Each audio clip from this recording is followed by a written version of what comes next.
Quanto tempo faz que você escreveu uma carta de próprio punho? Qual foi a última vez que você esteve no correio postando uma correspondência? Pois é, essas perguntas realmente ficam no ar, porque com o avanço da tecnologia e as mudanças de hábitos, certamente deixamos de agregar isso no nosso dia a dia. Mas o que importa, na verdade, é que as cartas, elas acabam criando memórias, aproximando as pessoas e, sem dúvida nenhuma, é uma terapia para quem pratica. A tinta, o papel e a caligrafia se perpetuam com o tempo, ao contrário das redes sociais. E é exatamente com base nesse legado das cartas que o nosso Momento Jornada Cultural vai abordar um pouco sobre esse universo na cidade de São Paulo. Sejam bem-vindos.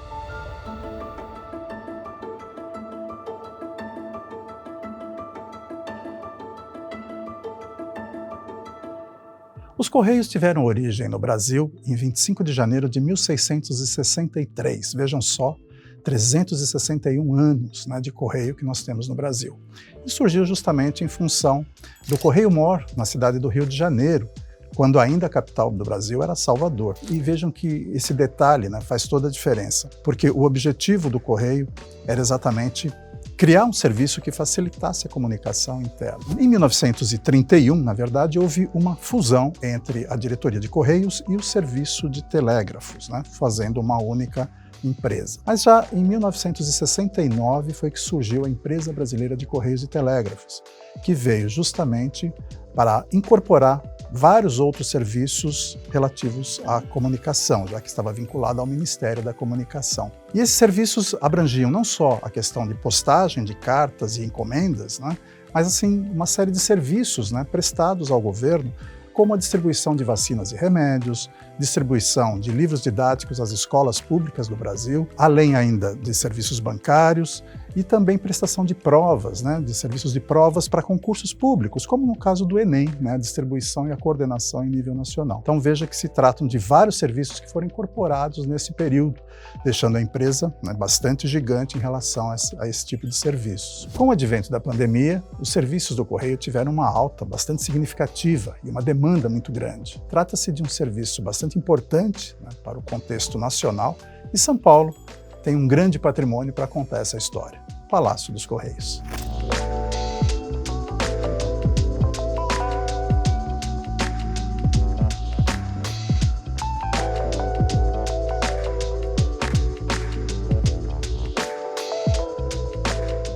Localizado no Vale do Anhangabaú, o majestoso prédio do Palácio dos Correios, conhecido no passado como o Gigante do Vale, foi construído em 1920, inclusive com a pedra fundamental lançada com a presença do rei Alberto I da Bélgica, tal a importância do empreendimento para a época. E foi inaugurado então em 1922, em 20 de outubro de 1922, justamente quando marcava-se o centenário da independência do Brasil.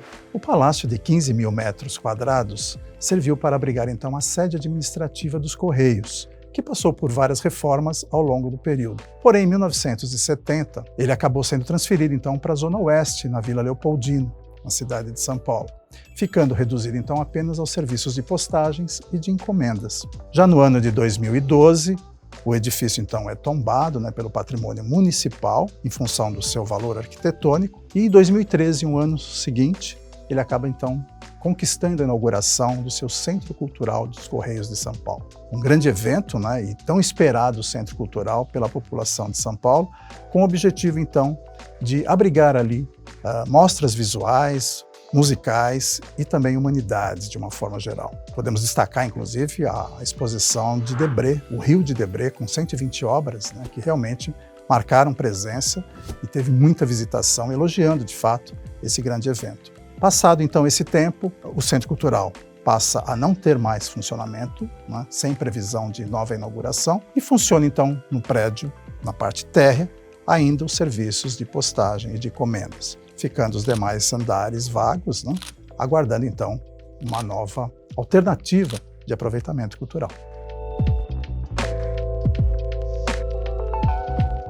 A projeção do belo Palácio dos Correios foi feita pelo renomado e respeitado escritório Ramos de Azevedo, famoso na cidade de São Paulo. E obviamente que a responsabilidade do projeto ficou a cargo de Domiziano Rossi, que também projetou o Teatro Municipal um pouco antes, inaugurado em 1911, e também pelo seu companheiro, o arquiteto italiano Felisberto Ranzini, que construiu a sua própria residência no bairro da Liberdade, em 1924, com linhas florentinas e que, na verdade, hoje abriga o Museu do Livro Esquecido. Então, esses grandes arquitetos fizeram a projeção desse palácio, dando aí todo um sentido com características ecléticas, mas com elementos neoclássicos e renascentistas, que podem ser vistos, então, através dos balaústres e também dos frontões, algo bastante típico, nesses estilos arquitetônicos. O grande destaque fica por conta, então, do monumental prédio de uma forma geral, por abrigar 4 andares, 4 pisos, mais o porão, e também pelos destaques da fachada, em argamassa pigmentada, e também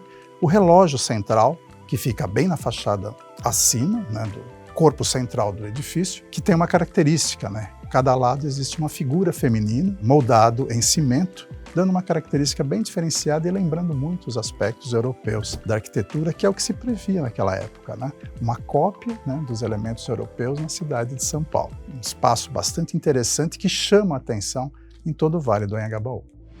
Ainda que o ato de escrever e despachar cartas estejam fora de moda, sempre haverá espaço no contexto histórico para relembrar as conquistas alcançadas em função da troca de mensagens escritas. Como marco desse período, há um palácio imponente, fincado no eixo central de São Paulo, que resiste ao tempo para contar essa história.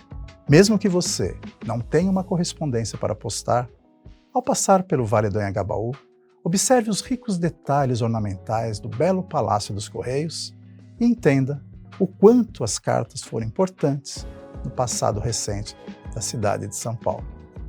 Nós vamos ficando por aqui, agradecendo a sua companhia e nos vemos em breve em outro ponto da cidade. Até lá!